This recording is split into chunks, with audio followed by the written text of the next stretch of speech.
Hi, this is Jaden with Adventure Pilot with part two of our student pilot series, and we're going to jump right into it with installing iFly EFB, getting the initial app set up, and then I'll show you some basic features and how to use the app. So to start, I'm on a Samsung tablet or an Android, so to install here, you'd go to the Play Store, search iFly EFB, then click install once that pops up here. On Apple, you'll just go to the App Store, and on Windows, you'll go to our website, which I'll link in the description, and you would install it from there. I'll also include links for the Apple Store and Google Play, that way you can just find it easier. Once the app's installed, it should give you an option to open it. So you can just go ahead and click open. It'll now show up on your home screen as well. You'll see our icon if you click there. And on your initial opening of the app, it's going to ask you some questions here. So one of them is for location use. You'll click OK, and you want to allow while using the app. On Apple, it'll look a little different. It might just say allow, so you'd click that. Then you'll allow it to access photos and media. This is just going to allow it to, use the charts that we're going to install. And then you'll just click next and you'll select the proper charts you need. Since you're a student pilot, you'll only need VFR.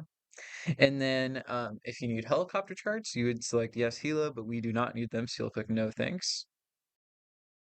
And now you'll be prompted to install your first charts. This page allows you to select the state or states that you expect to be flying in. Personally, I'm only going to be flying through Texas and Oklahoma, so I'm going to select those on the map.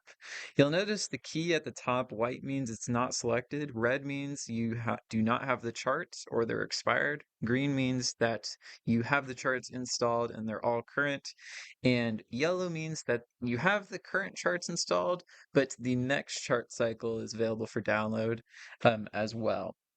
So once you have these selected, you can just go ahead and click begin download. And it's a large download, so it's recommended to do it over Wi-Fi, but you'll click begin. And then you'll click, usually you just want to watch the download, make sure that it goes through, and that's the recommended thing. That way you just make sure it installs all of that. And the important thing to note is the reason you're installing these charts is because when you're in the air, iFly is not really going to be able to stream these charts onto your device over the internet. So you'll want these installed. That way, when you're in the air, they can manually be displayed from your device without the need for an internet connection. And you'll note as well that if you go into a state that you don't have the charts installed, then it's not going to show those up on the map. So it's really important to manage your data and make sure that you have the current charts available and that you have the charts installed for the states that you'll be flying in. iFly will also give you notices when these charts are nearing their expiration date and when an update is available to download. But once we get into the app, I'll kind of show you how to check that and how to make sure that you are flying with these current charts. Now that we're in the typical view of iFly, I'm going to give you a rundown of how the app is set up to use before we go into it deeper.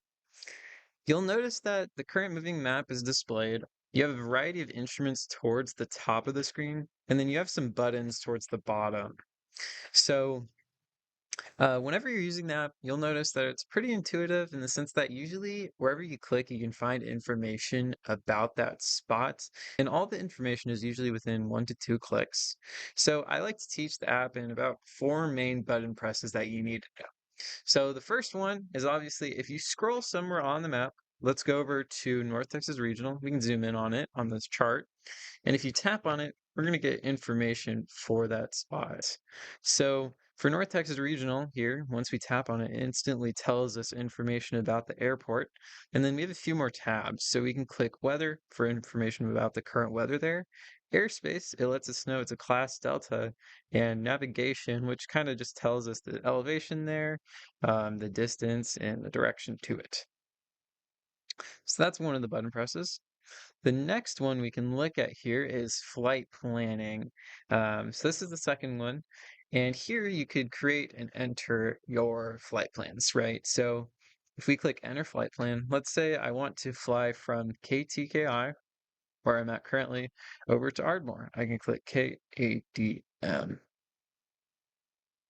And now you notice it tells us the distance and the time. We'll get back to that later, and the fuel as well. We'll get back to that later. You click close, and now we have our basic magenta line on the map. The next main button press is the menu, and specifically setup. So setup is going to be an important spot to know because that's where you can edit a lot of the map settings that you're viewing for your personal preference. I'll kind of go over that in a moment where I'll show you some of the things that I personally like to use with the app. Um, and the last spot that I like to show here is the instrument group. This is important. So um, you can customize the instruments that are displayed on screen to actually add extra instruments here that are useful. Um, and these are specifically useful. That way you make sure you have the specific information you want to see during certain phases of flight. So let's say I just wanted to know the time there. I can add that instrument, click save, save current, and now we have that time instrument added. So that's just a quick overview of the app.